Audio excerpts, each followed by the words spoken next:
Hello and welcome. My name is Ron Timmerhin and I'm a professional photographer and Sony Europe imaging ambassador based in London. And today, in part one of two short videos that I'm doing in collaboration with Wex, I'm going to be talking about getting to grips with Instagram. Instagram is a very important and powerful tool that has helped photographers like myself further their photography career. So today we're going to be talking about finding your style or your purpose on Instagram. We're then going to be talking about the different ways in which you can publish content on Instagram and also the best practices for doing so. So I hope you enjoy. Finding your style and purpose. This is probably one of the most important things to do before creating your Instagram account. You want to make sure that you are posting for a reason and you are concise with what you're trying to get out to the world. A lot of people find this very tricky to do, but I found that this is one of the easiest ways to do it. So look back at your past and your influences. What experiences have you had that have made a significant impact on your life? Who or what inspires you? And who or what motivates you and why? So for me, my influences were playing jazz as a young musician. I found that playing this type of music meant that the imagery I was creating resonated with that. I found that jazz and blues were often dark, moody, but beautiful. And I like to incorporate that into my photography. I also love travel, fashion, and technology, so I wanted to talk about those on my channel and photograph aspects of those niches as well. What are you trying to achieve? Are you trying to inspire, educate, entertain, grow your business, reach a new demographic? All of these are very valid reasons why people start their Instagram accounts. I think it's very important that you understand why you were doing it in the first place, and then that way you will have a strong trajectory or direction of where you want to go. What I wanted to do was to inspire others to take photos whilst exploring their own surroundings. I also wanted to educate people on how to take better photos. I also wanted to entertain people through beautiful and dramatic imagery. I also wanted to grow my photography business and to attract more potential clients and brands. So having that clear strategy in mind has led to where I've got to today. What's your niche within a niche? Having a niche is very important. It helps you understand your market and who you are trying to attract or talk to. So doing so on Instagram is exactly the same. So if you are a photographer or you have a photography company, what type of stuff are you shooting? Are you shooting travel content, lifestyle, fashion, food, technology, music? The list is endless. And so really honing in and understanding what demographic or what type of people you are trying to appeal to will help you create better content for that. So for example, my niche was photography. I wanted to create a photography related account. But my niche within that niche was cityscape photography, and in particular dark, beautiful, and atmospheric. So I've honed it into those attributes, and that is what now my Instagram page is known for. Awesome. So let's look at Instagram as a platform. The main page of Instagram is your feed, and it's the first thing that people see when they tap your username. Now, as we all know, first impressions are very important, so you want to make sure that your feed is looking as professional and as eye-catching as possible. Your profile image should show you or your brand logo.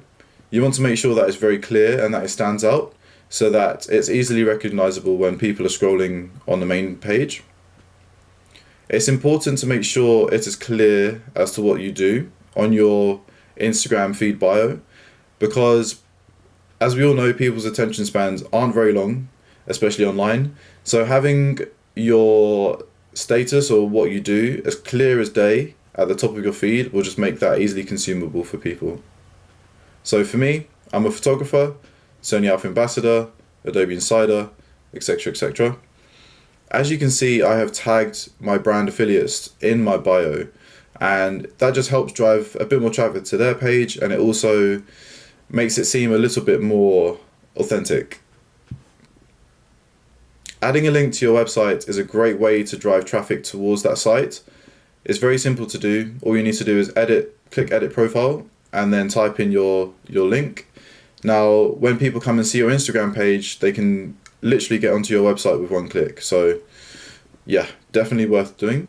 If you have a business account, then make sure to add an email or a call button. This is very simple to do. I'll be showing you how to do it in the next video with Wex, so stay tuned for that. In-feed posts are what sit on your main Instagram profile, and they stay there as long as you want. In-feed posts were the first type of ways to share content on Instagram when it started, so it's the most common way to share content on the platform. You can share static images, or you can now share videos. Videos tend to do very well on Instagram as they engage the viewer a little bit longer, so look into creating video content as well for sure. When you post an in-feed image or video, this is what shows up in your followers' timelines. It gives them the ability to like, comment, and share the post. Users can also save your post by tapping the bookmark icon, which is located on the right just above the caption. This is also a great way to drive engagement. I found that the most popular images that I've shared have got a lot of saves. So maybe writing something in a caption, save this to remember this image or remember this video, could be a great way to drive engagement and traffic. Try to maintain a consistent visual style with your posts so that your followers can identify with your work instantly. I'm going to be talking a little bit about this in the next video as well, so there'll be more on that to come. The best crops for in-feed posts are 4x5 and 1x1. 1x1 is the typical square format that most people recognize Instagram for. However, they introduced 4x5 a few years ago, and it's a lot better. It's a lot better because it takes up more of the screen when you're scrolling down, which means users will spend more time viewing your content. As you can see on the left, it's harder for people to scroll past your image or your video if it's in 4x5 crop. So I would definitely recommend using 4x5. And lastly, post only your best content. You don't want to be sharing anything that's substandard. You want to maintain a high visual aesthetic on your feed, and that will entice people to follow. So keep it as best as you can. Creating feed designs. Now, I'm sure a lot of you have seen people introduce white borders into their feed or cool patterns. So there are many ways in which you can do this. To keep it simple, I think the best apps to use are InstaSize, Square Ready, Preview app, and if you want to take it a little bit further, you can also do so in Photoshop. So there are many ways in which to do this, but if you want to keep it short and simple, go for the top 3 apps on this list. Creating seamless photos for Instagram. Some of you might have seen this before. It's a very cool way in sharing landscape images that you don't want to crop into the 4x5 restraints that Instagram puts. So if you would like to create something like this, I suggest screenshotting this page now and giving it a go for yourself. Very simple, it takes a matter of minutes to do on Photoshop. Instagram stories. Instagram stories are a great way to share candid moments and behind the scenes content. You can share both photos or videos, similar to in-feed posts. They are only visible to your audience for 24 hours. This is the main difference. The maximum length a single clip can be is 15 seconds. You are able to film longer videos. Instagram will then automatically cut them into 15-second segments. I recommend filming a video clip using the native camera app on your phone and then importing that into Instagram and letting it do its job. Swiping up will show you a heap of features that you can use in your story, and this will help your followers interact with you further. Things such as polls, questions, music, GIFs, there's so many different things you can use. So swipe up and have a browse, have fun with it. If you have over 10,000 followers and you have a business profile, or if you are a verified user, you have access to the swipe up feature, and this allows you to add a link to your story. So when people are viewing your story, they can swipe up and they'll be instantly taken to the link of your choice. This is very useful for businesses and brands So that's a great incentive for you to either gain a larger audience or to try and get your business or brand verified. Best crop ratio for stories is 16:9. That is the optimum screen space of most mobile devices. So I highly suggest creating content in that format. Creating amazing stories. So you've seen what you can do in the native Instagram app. However, there are external apps that can really help make your Instagram stories shine. My personal favorite is Mojo. Mojo is incredibly easy to use. It gives you animated templates and text. So all you need to do is import your content into the app, things such as photos or videos, and it will automatically animate and just give it that extra pop. Very, very simple and easy app to use, as you can see on the left. Unfold is a very interesting app as well. It gives you unique templates that you can apply to your images, things such as paper rips, film overlays. There are so many different templates you can play around with. So Unfold is another popular choice for a lot of Instagrammers. InShot is a very powerful mobile editing app that I often use to create short video clips. It has fantastic transitions, and if you opt in for the Pro account, you get even more transitions and more effects. So have a lot of fun with that one. That's a great tool. I find that if you use a combination of all three of these apps and then add music in Instagram, you create some really compelling stories. IGTV, or Instagram TV. It's essentially Instagram's version of YouTube. It's used for sharing longer form video. So if you are creating short documentaries or just longer form video in general, then IGTV is the place for you. It can be accessed through the Instagram app or the standalone app. The max video limit for most users is 10 minutes. However, if you have a larger account, you can have up to 1 hour. The production value for videos shared on IGTV tends to be higher than those shared on stories and in feed, so just be aware of that. You can also share IGTV in vertical or in horizontal orientation, as users can rotate their screens. As you can see, you're also able to scrub through videos, which you can't do in stories or reels or anything else, so very useful. The best crop for IGTV, just like stories, is 16:9. So make sure you create your content to that ratio. Reels. So Reels are Instagram's latest feature. Reels are essentially Instagram's version of TikTok, to put it simply. Reels are a maximum of 30 seconds, which means they're double the length of a standard Instagram story. They are a great way to share BTS content or tutorials.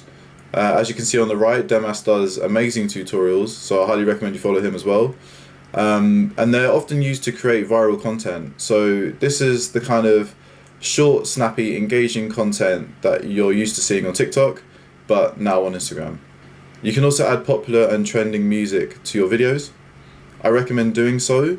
The more popular the song, or if the song is trending, it just diverts more traffic to your reel.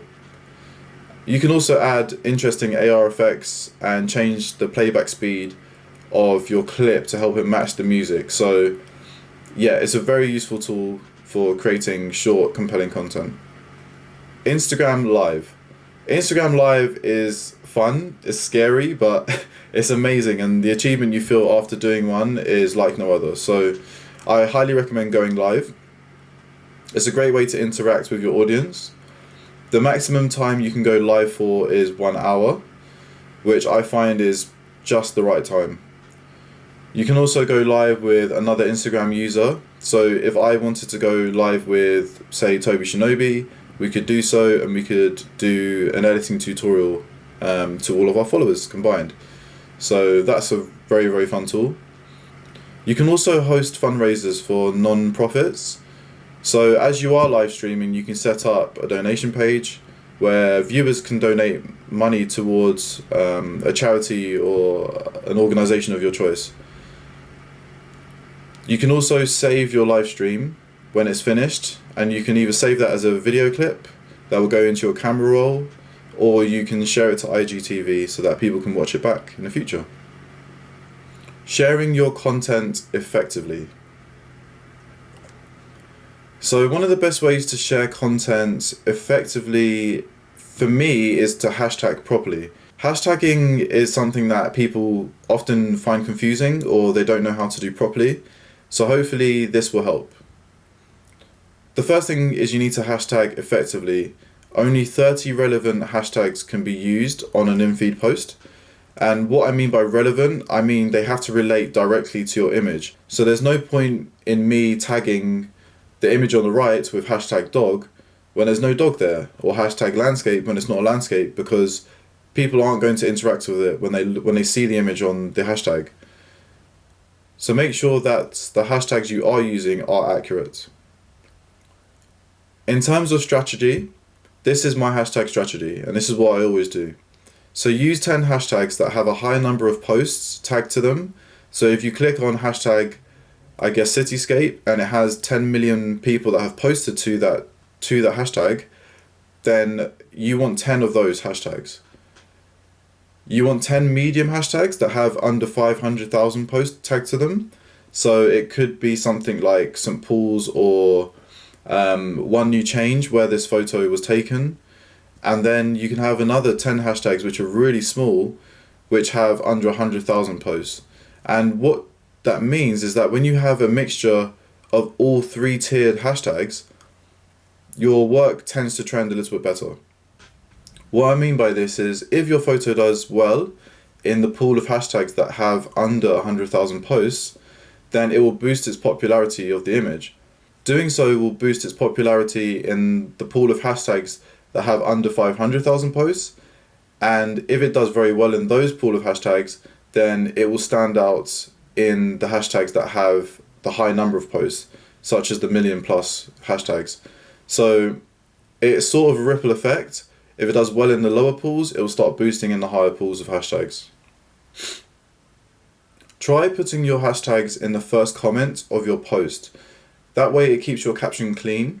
One thing I really dislike is seeing a long list of hashtags underneath somebody's caption. It's just not visually pleasing. So once you've posted your image with your original caption, comment underneath your post and just copy and paste your hashtags into that. And that will keep your feed looking nice and clean. Geotag your posts so that you can reach other people who operate within that area. So again, the image on the right, I would geotag St. Paul's, or I would geotag it as one new change, as that's where the photo was taken.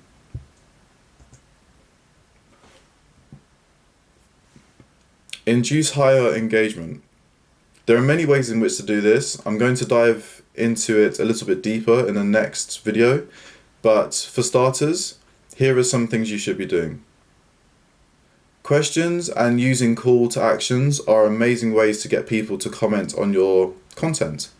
You want comments to be around 4 words or more for Instagram's algorithm to acknowledge it and to help boost its popularity. One of my favorite type of questions to ask is, if I'm posting a carousel of images, then I'll ask my audience which one they like the most and why. That way, not only are they commenting a number, they're also commenting a few words as to why they like the image. Cross-promote from your other channels.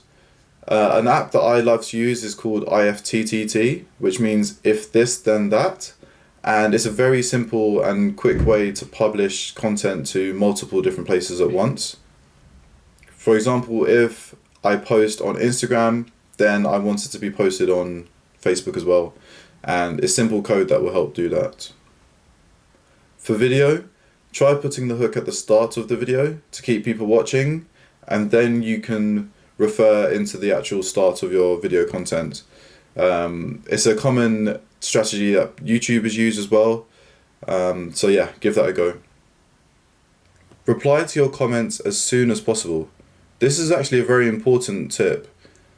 The way in which Instagram's algorithm works is that if it sees your content has a high level of engagement or interaction in the first 30 minutes of your post, then it's going to want to share it with more people.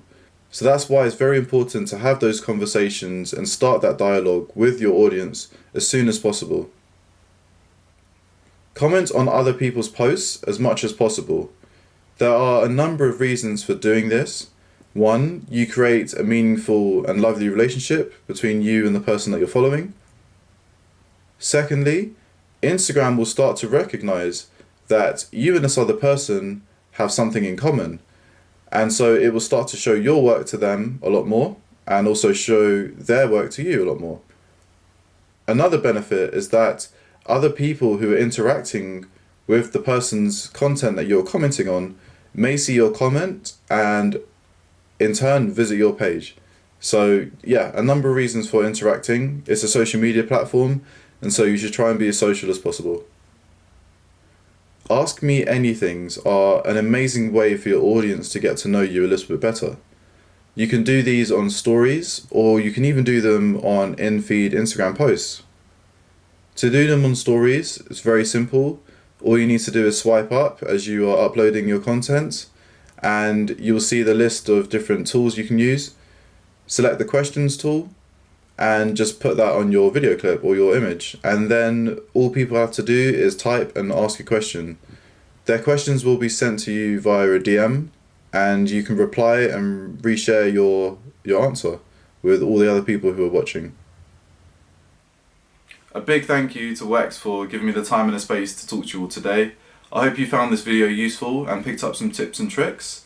Next week we're going to dive a little bit deeper. So we're going to be looking at creating content to get you the best engagement, creating a posting schedule and the best times to post. We're also going to be looking at creating a business account and what benefits that brings to your photography business. So yeah, I hope you've enjoyed. Thank you so much, and I will see you all soon.